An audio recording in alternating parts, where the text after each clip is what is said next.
Hello and welcome students, Gyanjyoti coaching সেন্টারের পক্ষ থেকে তোমাদের সকলকে আরো একবার স্বাগত।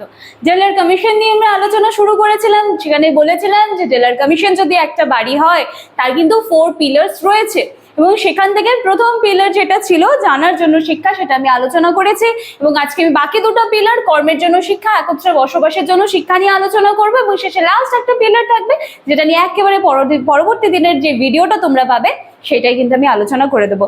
আজকে ক্লাস বা আজকে আলোচনার বিষয় শুরু করার আগে আমি ছোট্ট করে একটা ইনফরমেশন দিয়ে নিতে চাই। আমাদের জ্ঞানজ্যোতি কোচিং সেন্টারের পক্ষ থেকে কিন্তু অনেক দিন আগের থেকে অ্যাডমিশন শুরু হয়ে গিয়েছে।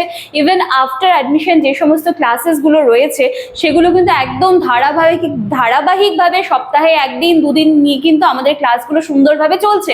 তো তোমরা যদি ইচ্ছুক থাকো তাহলে কিন্তু তোমরা অবশ্যই আমাদের সাথে একবার যোগাযোগ করে নিতে পারো এবং যোগাযোগ করতে গেলে তোমাদেরকে কর্নারে দেওয়া দুটি নাম্বারের মধ্যে যে কোনো একটি নাম্বারে কল করে নিতে হবে। এই নাম্বার দুটি হলো আমাদের জ্ঞানজ্যোতি কোচিং সেন্টারের অফিসিয়াল হেল্পলাইন নাম্বার। তোমরা এখানে একবার যোগাযোগ করে নিয়ে আমাদের সাথে কিন্তু যুক্ত হয়ে যেতে পারো। কথা না বাড়িয়ে আজকে আমি আমার আলোচনার বিষয়টা শুরু করছি। দেখো, সবার প্রথমে রয়েছে কর্মের জন্য শিক্ষা। শুনেই কি মনে হচ্ছে যে এমন একটা শিক্ষা আমাকে মানে গ্রহণ করতে হবে বা এমন একটা শিক্ষা আমার দরকার যেটা হচ্ছে আমার কর্মের জন্য প্রযোজ্য। তার মানে এই যে জেলার কমিশনে যে কর্মের জন্য শিক্ষা যে তোমার দ্বিতীয় পিলারটা রয়েছে, সেইখানে বলা হচ্ছে যে শিক্ষার্থীকে এমন কিছু শিক্ষায় শিক্ষিত করতে হবে যাতে সে সেখান থেকে এইভাবে কর্মমুখী হতে পারে যাতে সেই শিক্ষাগুলো নিয়ে সে কিন্তু তার দৈনন্দিন জীবনে কাজে লাগাতে পারে। মানে একভাবে বলা হচ্ছে যে হাতে কলমে যে শিক্ষাগুলো যেগুলো শিখে সে সেখান থেকে যেন নিজেদের যে জীবিকা রয়েছে বা জীবিকা নির্বাহ যেটাকে বলা হয় সেটা যাতে সুষ্ঠুভাবে করতে পারে। এবং এই সূত্রে দাঁড়িয়ে এই যে কর্মের জন্য যে শিক্ষা সেইটাকে কিন্তু বৃত্তিমূলক শিক্ষাও কিন্তু বলা হয়। কেন বৃত্তিমূলক শিক্ষা বলা হচ্ছে? যে তাদেরকে আমরা এমন কিছু শিক্ষায় শিক্ষিত করব বা এমন কিছু স্কিলস বলে তোমরা খুব ভালো বুঝবে, এমন কিছু স্কিলস তাদের মধ্যে তৈরি করে দিতে হবে যেগুলোকে কাজে লাগিয়ে কিন্তু তারা জীবিকা নির্বাহ করতে পারে সুন্দরভাবে।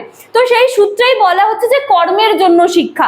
সেই শিক্ষাটা আমি কেন নেব? সেই শিক্ষাটা আমি সেই জন্যই গ্রহণ করব যেটা আমার পরবর্তী দিনে সেখান থেকে আমি নিজের জীবিকা অতিবাহিত করতে পারবো খুব সুন্দরভাবে। তো সেই জন্য হচ্ছে কর্মের জন্য শিক্ষা। আচ্ছা, এরপরে দেখো একত্রে বসবাসের জন্য শিক্ষা। এটা কিন্তু খুব সুন্দর একটা পয়েন্ট দিয়েছে, একত্রে বসবাসের জন্য শিক্ষা। দেখো, আমরা সবাই জানি মানুষ কিন্তু সমাজবদ্ধ গোষ্ঠীবদ্ধ জীব।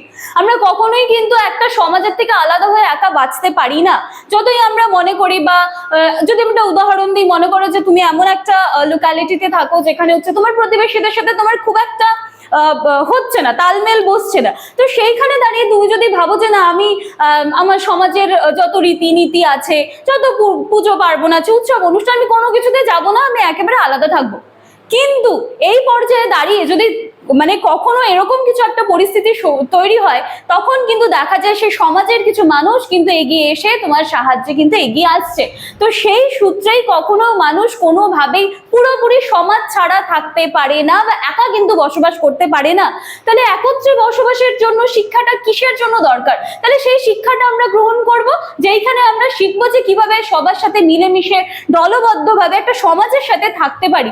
তো এই ধরনের শিক্ষাটাই হচ্ছে আমাদের একত্রে বসবাসের জন্য শিক্ষা, যেখানে কিন্তু সমাজকে আমাদের বা সমাজের উপর নির্ভর হয়ে কিন্তু আমাদেরকে থাকতে হবে।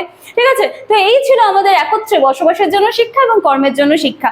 মুদ্রা কথা যেটা ছিল আমি সেটা আলোচনা করে দিলাম। এবার বইয়ের ভাষায় গেলে কিন্তু ব্যাপারটা অনেক বড় হয়ে যাচ্ছে এবং তোমরা সবসময় জানো, যারা আগাগোড়া আমার ভিডিওস গুলো ফলো করে আসছো, আমি কিন্তু জটিলতায় যাই না, যতটা সহজভাবে সম্ভব হয় আমি বুঝিয়ে দেওয়ার চেষ্টা করি। এবং এরপরে যখন তোমরা আমাদের আফটার অ্যাডমিশনের পরে যেই পেইড ব্যাচের ক্লাসেস গুলো রয়েছে সেখানে জয়েন করবে, সেখানে একেবারে ডিটেলসে কিন্তু বুঝিয়ে দেওয়া হবে। কিন্তু তার মানে এটা নয় যে ইউটিউবের মাধ্যমে যে ভিডিওস গুলো যাচ্ছে সেখানে আমরা কম ইনফরমেশন তোমাদেরকে দিচ্ছি, সেটা কখনোই কিন্তু সম্ভব না।